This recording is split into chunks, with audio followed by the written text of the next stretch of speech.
Anda tahu bahwa sebenarnya banyak sekali yang harus kita pelajari lagi di JavaScript ini, termasuk bermain dengan HTML karena ada hubungannya dengan dokumen object model. Dan itu tidak bisa terus-terusan kita gunakan yang namanya Run.js. Ya, kita melebar aja dulu bagaimana real in action-nya JavaScript ini akan kita pelajari mulai detik ini kan gitu, atau mulai episode inilah.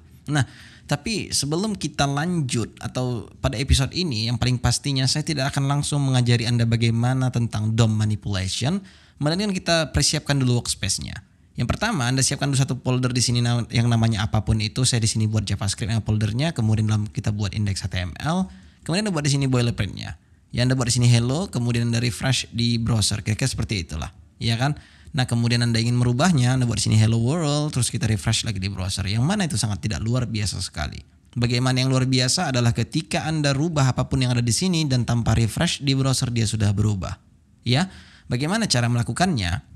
Anda bisa cari extension yang namanya live server, yang ketika misalnya Anda lihat di sini logonya seperti ini, silahkan install. Kemudian jika sudah, harusnya sekarang Anda bisa klik kanan open with live server. Nah, kemudian nanti harusnya dia akan membukakan dengan default browser yang Anda punya dengan IP 127, kemudian diikuti dengan port 5500. Sehingga yang ini Anda bisa hapus, dan perhatikan ketika seandainya saya hilangkan hello ini dan kita lihat di browser, dia otomatis refresh tanpa harus saya refresh. Ingat, ini otomatis refresh tanpa saya refresh. Jadi itulah guna live reload tadi. Oke, saya akan buat di sini nama nama ininya itu JavaScript Serious aja untuk titelnya. Nah, kemudian coba perhatikan ya, text editor saya di sini kebetulan warna hitam, tapi jangan ini ikuti ketika misalnya text editor Anda bukan berwarna hitam atau Anda memakai theme like ya. Pas, cocok dia ketika misalnya browsernya juga warna putih seperti ini. Namun jika misalnya sudah hitam seperti ini, tidak cocok sekali untuk belajar. Ketika misalnya kita edit, kita lihat, kita edit, dan mata kita itu sangat bertabrakan terus menerus. Like, dark, like, dark, dan itu tidak sangat luar biasa.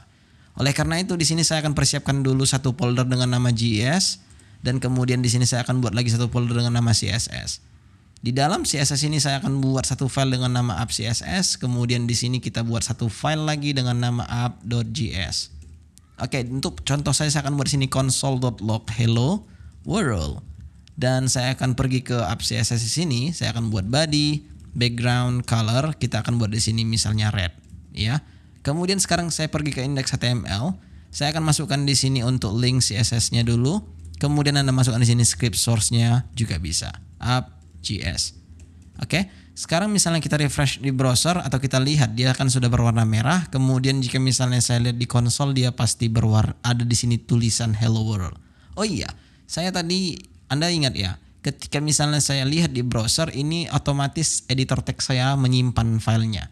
Sehingga jika misalnya saya switch, saya rubah, dia langsung tersimpan. Bagaimana itu? Itu ada di prepares. Anda bisa cari di sini autosave. Yang saya pilih adalah on focus change. Ketika misalnya fokusnya sudah berubah, bukan lagi di text editor ini, otomatis dia akan simpan filenya. Jadi sehingga saya tidak perlu buat di sini apapun, terus saya Ctrl S atau Command S, kemudian saya lihat di browser. Jadi begitu misalnya seperti ini, Anda perhatikan yang ada di sini, saya switch ke browser, maka dia akan langsung berubah. Karena dia akan berubah ketika on focus change, ya. Dan Anda lihat di sini ada hello world, artinya JavaScript kita juga sudah masuk, dan itu sangat luar biasa. Oke, cool. Kita akan mulai sekarang.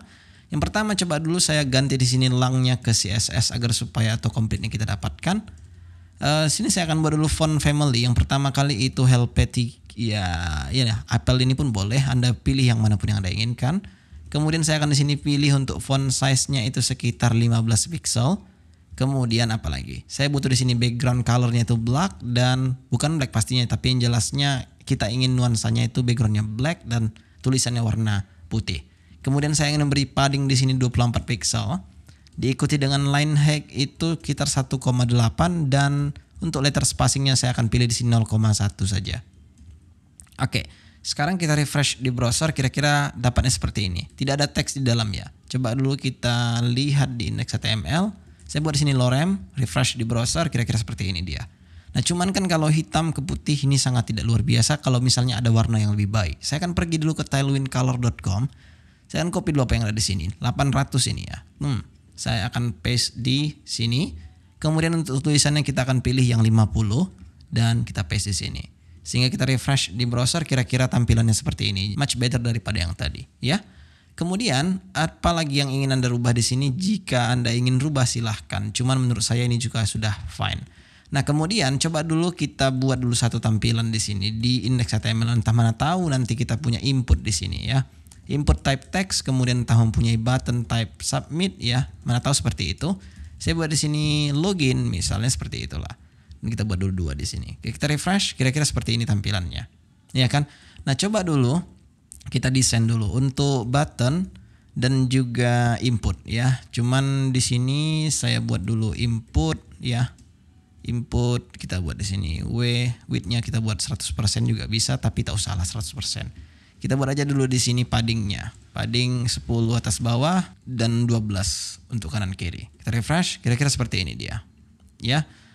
Kemudian ada outline-nya ketika fokus ya. Coba sini saya buat input fokus dan kita buat di sini dulu outline-nya none ya. Outline none. Kira-kira seperti itulah. Ya, sehingga sekarang kita lihat di sini tidak lagi outline-nya. Ya, oke. Dan tidak lupa kita buat di sini bordernya itu none, dan jangan lupa kasih border radius di sini dulu, itu sekitar berapa ya? 10, 8, 6 pixel saja. Sudah cukup. Kita ikuti dengan buttonnya begitu juga ya. Kita cuma butuh ini sepertinya, dan tidak ada salahnya jika misalnya itu memang sama, kita samakan aja nanti. Ya, saya rasa sama, jadi kita bisa buat koma aja ya. Jadi hilangkan aja ini, kita buat koma aja di sini button. Sehingga kira-kira seperti inilah. Basic saja untuk desainnya. Oke, cool ya. Dan sekarang harusnya Anda bisa pergi ke index.html dan Anda bisa hapus ini karena ini cuma untuk contoh tampilan saja biar supaya tidak jelek kali nanti ketika misalnya kita mempunyainya di sini. Kemudian coba dulu H1 kita buat hello world dan saya buat di sini dulu 2, 3. Ingat ya, ini langsung berganti otomatis. Refresh, kira-kira ini dia. Dan coba dulu kita pergi ke apps CSS tadi. Saya akan buat dulu di sini untuk H1, H2 dan H3. Untuk font weight-nya kita akan buat di sini 500. Tidak usah tebal-tebal kali. Sehingga seperti ini dia. Very cool. Alright, harusnya sekarang sudah siap ya untuk setup kita. Jadi background di sini hitam atau bukan hitam ya, maksudnya dark ya. Kemudian kita switch ke browser juga dark. Kemudian nanti ketika misalnya ini mengganggu atau menurut Anda warna putih ini mengganggu, saya akan langsung switch aja langsung ke dark mode biar supaya memang kita hitam di sini. Ya, kayak seperti inilah. Oke, saya pikir untuk setupnya sudah selesai untuk workspace kita ya. Kemudian untuk video berikutnya atau episode selanjutnya kita akan langsung bahas bagaimana DOM manipulation basicnya. Alright, I see you on the next video.